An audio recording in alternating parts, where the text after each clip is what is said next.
Those unfortunate Jesus haters, stay away from this video. Let us bring joy, prosperity, and harmony to this year if you would. Trust what I say.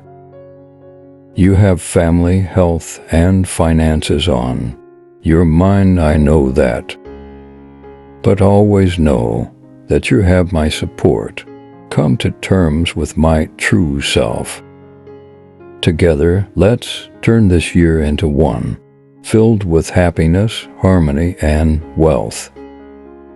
But remember, I'm always trying to show you the bright side. Type Amen if you believe in God.